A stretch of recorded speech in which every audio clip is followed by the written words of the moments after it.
Hey, welcome episode 18. We've been doing this for a long time, huh, Bill?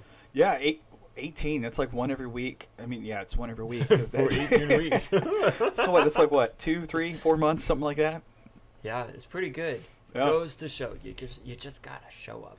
But Right. how's everything going with you? Well, it's just peachy. It's been a very cool day, or cool week, actually, and I'm actually looking at my computer. It says 68 degrees right now, so that's very nice. And I'll be And then completely here we were, honest. when we first connected, it was said it was 86, and I was like, that's not right. Bay Area is supposed to be nicer than 86 is Midwest nice. Ohio.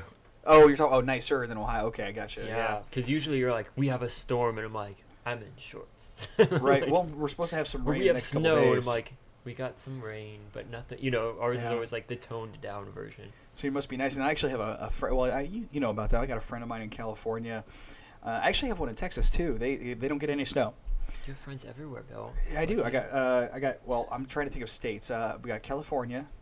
We've got what did you say? Texas. I've got Kansas with a question mark. They used to live over in like North New York somewhere area. I don't remember where. But then they got married and moved. Massachusetts and Germany. Philippines. Now we're outside of the United States.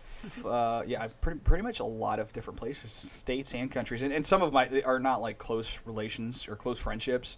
They're just people I've connected with via social media. But I mean, still talk to all these people in various locations. It's pretty fun. Nice. Well, I thought to kick it off, and you had just read it, and you're like, what does this mean? But it's just like, do you see life in color? Or like, how is your vision with color?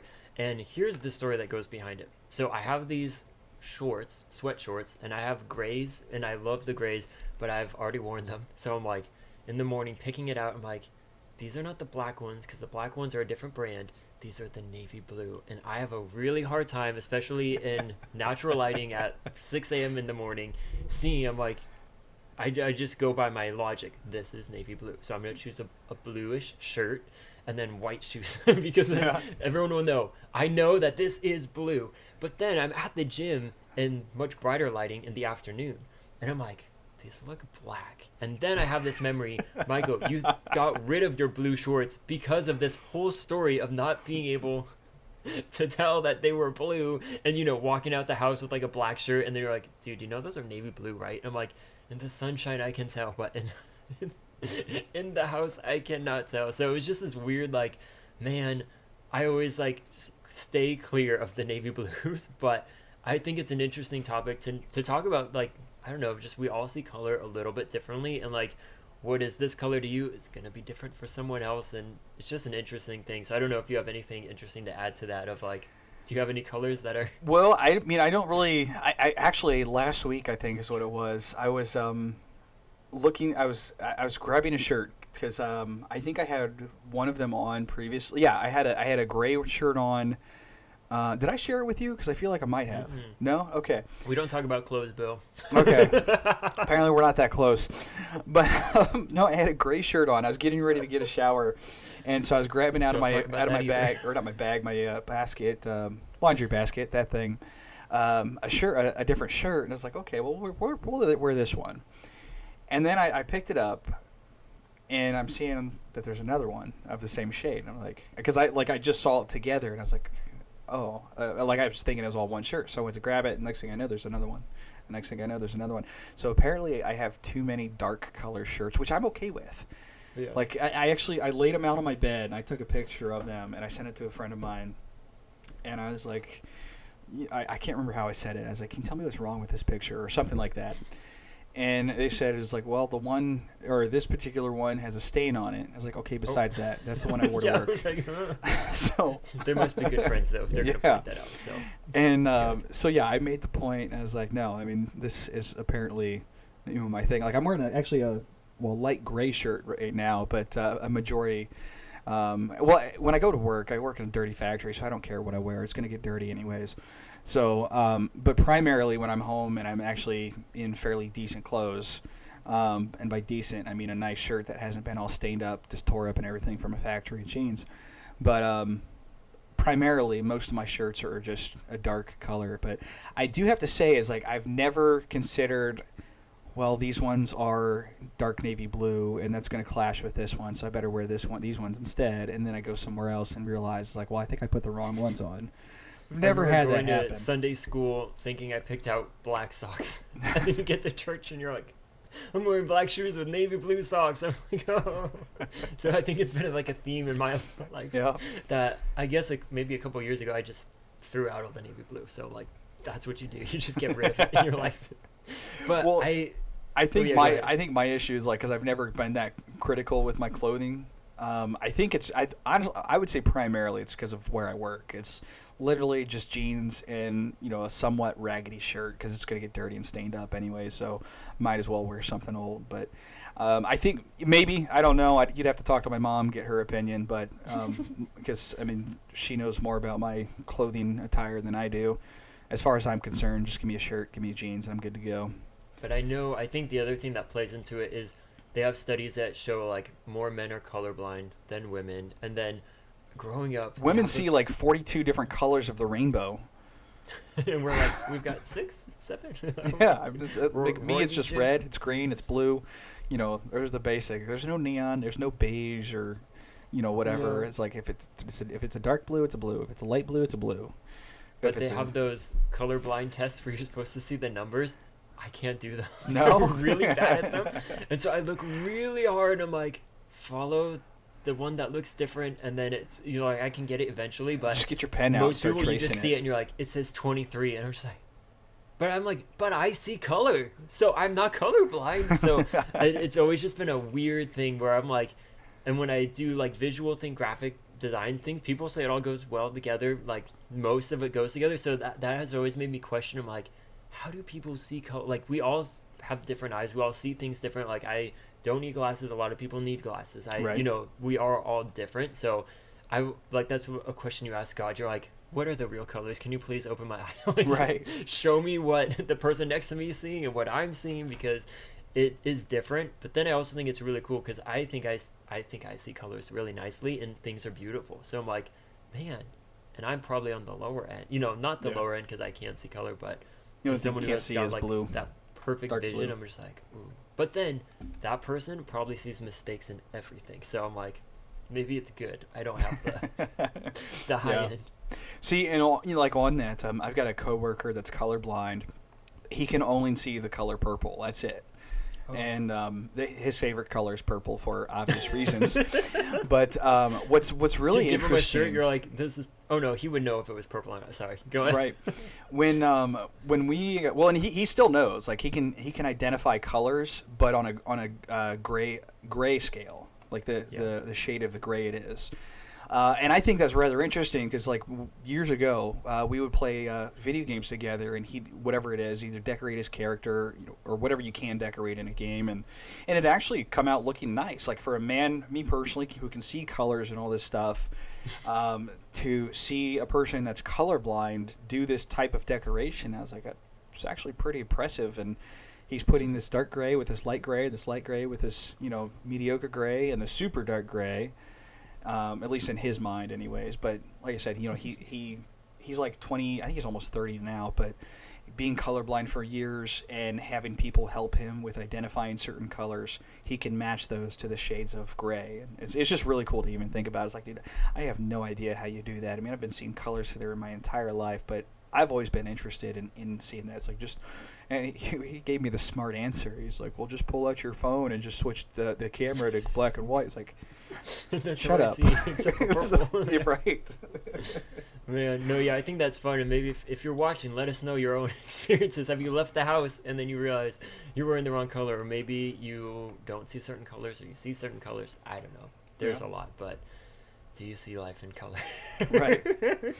That's the only thing I was like, it's too long to type in an email to Bill, but like, that gets us into it. But what have you been working on? I know you had on your podcast, which we just talked about, some exciting updates about what you're doing within your course. Well, this would be like the third or fourth time I'm telling you specifically, so I don't know if I should be sharing it. It's all a blur because if you don't know, we had our monthly meetup with small business community here at Fisher Philbrick. So Bill shared there, then offline, I think you shared it, and then we got online for your stream and podcasts. Yep. Yeah, I at least like shared it within the text. Giving you updates as far as what's going on and so on. Yeah. Too, yeah. But yeah, the hermeneutics, I'm almost done with that. I'm super thrilled with that. I've gotten to, well, okay, I would say I haven't started yet because there's a total of 12 lessons, 12 chapters, however you'd like to go with that. There's 12. And I'm at chapter 7 right now. But prior to that, 1, 2, 3, 4, 5, 6, 7, 8. No, 1, 2, 3, 4, 5, 6. Those are not all of them, of course, but some of them have exercises within the course to do. And personally, what I'm doing for the course is just having that be ungraded work. It'll be required, but it'll be ungraded. And the purpose is to help the student itself get or strengthen their interpretation skills. And then to finally get into the lab reports. And those lab reports, I haven't even started. The first one's in chapter 7. But that will be the graded material. And from chapter 7, 8, 9, 10, 11, 12, that's going to be the assignments there. So that I have that to do, which I'm actually really excited about. Honestly, I was really bummed that we connected today because I've been so excited today at work. I was like, yay, I'm so close. I can get to it. And I was like, oh, no, it's Thursday. Oh, because this is using up your after Right, time. right. It's like one of those things where we shared a couple episodes ago. It's a total waste of time, Bill. You could be doing such and such. But this is the promotional marketing. Right, So, right. at least if anything else, you can say, watch this episode or go to our product, Yeah. Equipped in Christ podcast. Yeah, so here in a couple weeks, the course itself should be done. I'm really excited about that. I've actually already planned for the next course. I was going to, go back and, satisfy my hunger, maybe, and, develop one on church history. But I was like, nah, I'm doing that for me, and I want to make more of a broad, or cover a broader area. So I'm thinking either probably going to start with a New Testament course, New Testament survey. I'm going to try to break that down into 2 courses. New Testament survey number 1 and number 2, so that way we can try to get more out of it and not crunch it up so much for the student. So, that's next on my list, and I'm super excited about that. I was actually thinking about that. I was like, okay, after I get that done, let's do Old Testament survey, which is probably going to be 1 and 2, definitely, because there's more to that. That's a lot of books yeah. to get through. So, a lot of surveying. But what's fun about simple. It all points to Jesus. There you go. Close the book. Pass hey! It's either pass or fail. Jesus. Right. It's always Yes. Jesus. But what's funny about that is after I do those, there's 2 course tracks that will be certificate courses. Like, how do I want to word that? We'll just do that, course tracks. Take certain courses to accomplish this type of education. So once I do both of those surveys, which is going to consist of a course or a couple courses, once I do that, I'm getting my words mixed up. Anyways, we're going to be killing 3 birds with 2 stones. New Testament survey, Old Testament survey. Okay, there's that, but we also have biblical studies, which is going to encompass both of them. So I'm really excited about that. And I would ask, within the hermeneutics side of things, what's something interesting? So you've mentioned somewhere, I've heard it, you've already taken this sort of a class, but this is a new author, it's a new publication, all of that. But what's something, because I think this will help get people excited, something that you've found really interesting this time through that maybe you knew it, but you're kind of like seeing it in a different way. We're like, ooh, this is exciting. Because I think when you hear like it's biblical interpretation, people are still like, I don't know what that means. But you have like an example of something as you work through, you're like, this is so cool. Like, nerd us out on something within that. Not entirely yet. There's some, because the work that I've put into it, I'm actually using a third-party textbook and workbook to develop this. Got permission, and I signed up for this. However, I don't even know how to define it, but this teacher's curriculum resource library kind of website. I applied, got approved for it, so I was like, awesome. So what that consisted of, what the work that I've put into it so far is taking the exams that have been created by the author, putting those together and putting those online, putting the quizzes online, and then typing up some information that's in the workbooks that they've developed, and to separate it so that way it's a little easier for the students to access. So that's the most that I've done so far, is just basically type up or put questions online. As far as like the refreshment of learning, it's been kind of like trigger things based on the questions that were asked. And offhand, I can't particularly remember much of it because I did so much of it together. It's just kind of jumbled in. So, I mean, if you were to ask me that particular question here in a couple weeks, because once I get these probably with the lab reports, once I get some of those put up, I might actually be able to give you an answer for that. But I think, so, honestly, some of the back around in a couple weeks. Yeah. Nice. I think on my end, I feel like so much has happened, but I'll try to keep it short. Yeah, right. Liar. Those are words we do not use on anything with Michael and Bill. But I had my last mentor meeting with the mentor through that business program. So I had been in the program, took time off because we had my niece staying with us for 2 months. Like it's been a weird and kind of messy last year and a half. And I'm like, it's only been a year and a half, man. But they extended it to the end of May. And my mentor had said, because I basically said, I don't want to use your program. Can I get my money? Right. They're like, no, we can't do that. But I've already spent it. Basically, yeah, and they're all millionaires. So I'm like, you guys, like, does not make me have a nice taste for anyone who started that program. But he's like a really kind guy, and he's doing this on his own time to like meet with me once a month until the end of it. So that's the value I got out of it. But I showed him the landing page that I made for Ground Zero. He gave some things I could add on. A lot of it being add more pain points of whoever's reading it, relate to them of like why this is gonna be helpful for them. And that's right. Like I knew that needed to be there, but I was in a weird mix of like I was just supposed to put a picture with an email sign up. And then I started building. I'm like, well, they would say if you can take money, take money. So it was kind of within that. But then I was interested asking him about the ad side of things, which is I think this will be interesting for you too, because I had watched his YouTube show where they talked about like if you can have a $70 to $100 product, you can afford to spend $20 to $30 in ad spend to get one customer. Which right. is just like, that's so much money. And I'm like, I don't even know how you spend that much, but you have to dish out a lot of money. But if it's priced high enough, you can get a return and right. you're not losing money. Yeah. So I thought that would work for the course, but he was saying that's more for the physical products. And I'm like, yet again, I choose the wrong thing. But basically, kind of the two different routes he's seen with classes or courses, which relates to both of what we're doing, is ads going towards a course or class work really well if your class or course is around $1,000. Okay. And I was like, oh, so kind of like the higher ticket items, like really high, like I would not be in that range at all with what I'm selling, with what I would buy as a customer.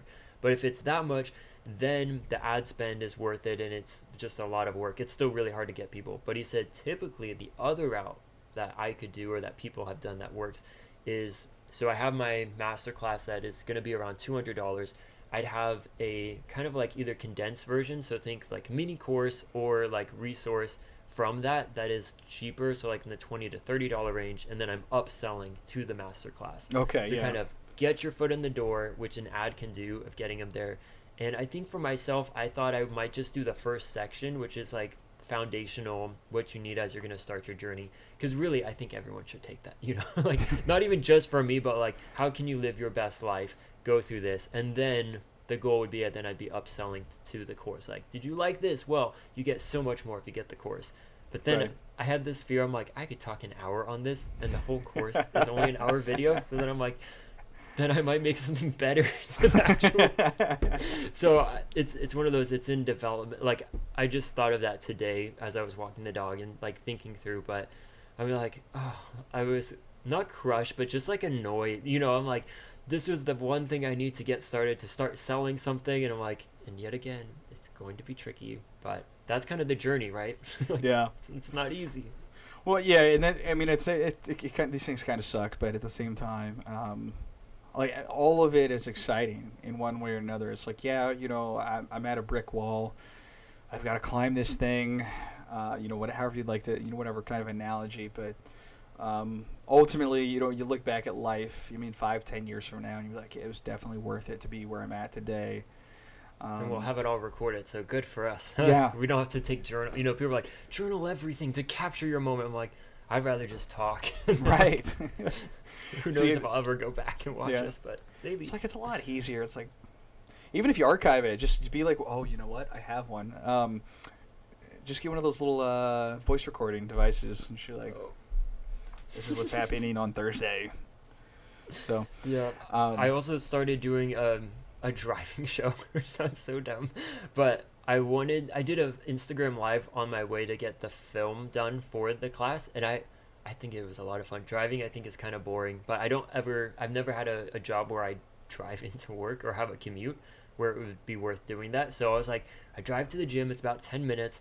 Let me try just doing it one day. So I did that on Wednesday, and then similar to how you have your podcast on YouTube podcasts, like you can create playlists, call it a podcast. So when I was creating a playlist, they're like, do you want to make it a podcast? I'm like, sure. I didn't think this morning I'd be creating a new podcast.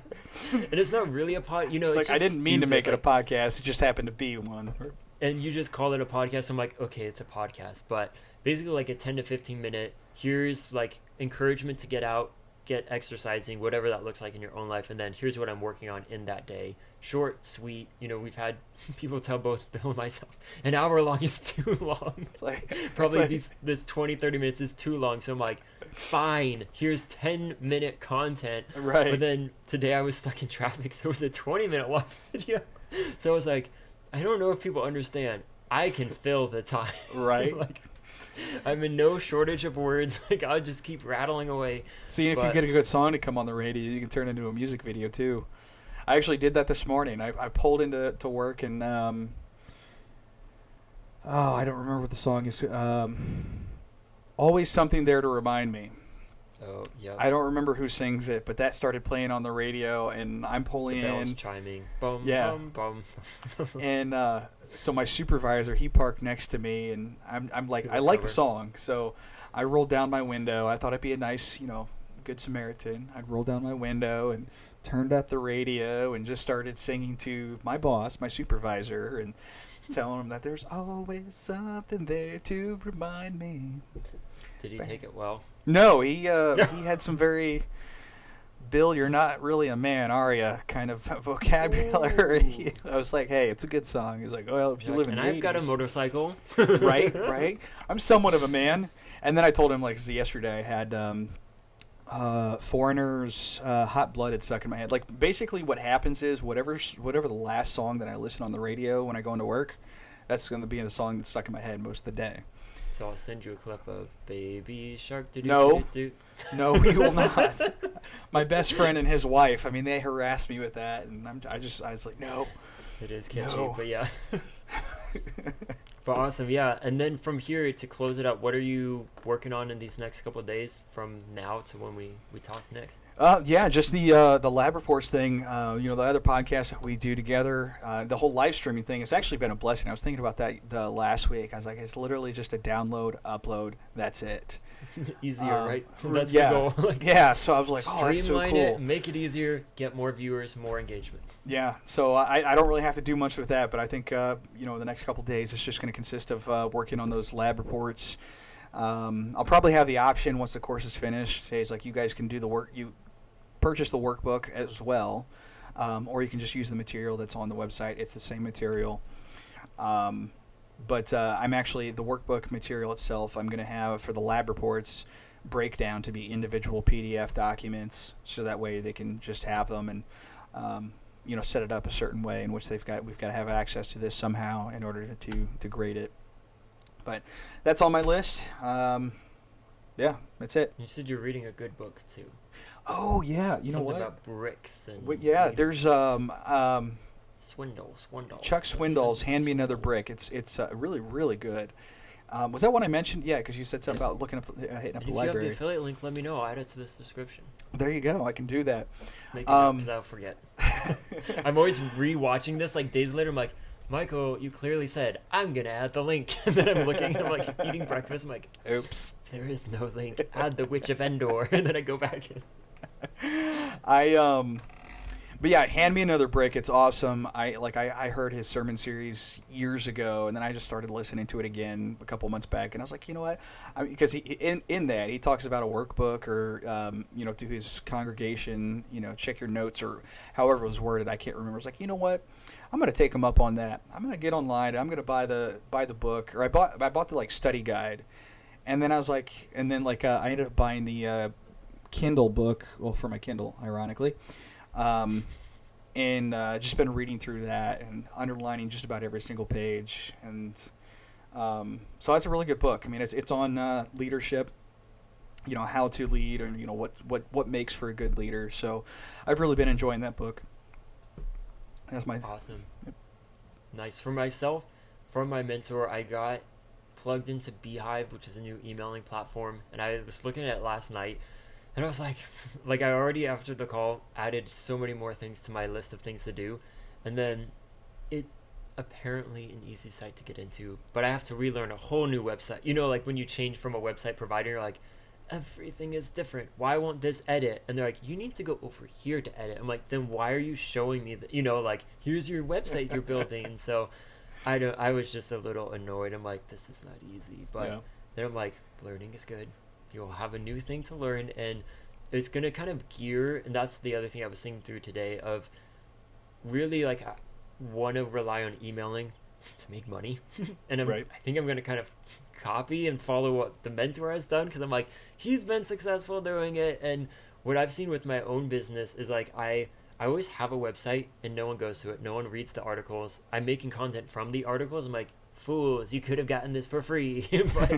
But just seeing those differences and seeing can I change it all to where it's almost very exclusive, you have to add your email and then you're opened up to everything, which I've kind of been walking towards with the inside member, then you'll get all of these things. But even for his, he just has this is what I'm doing, this is what I'm here for, add your email, and then he sends you a bunch of cool stuff, so you don't actually know what you're getting. So I've been I was going to redo the whole website of the joining page, and then I'm like, let me talk to him first, see what he's doing.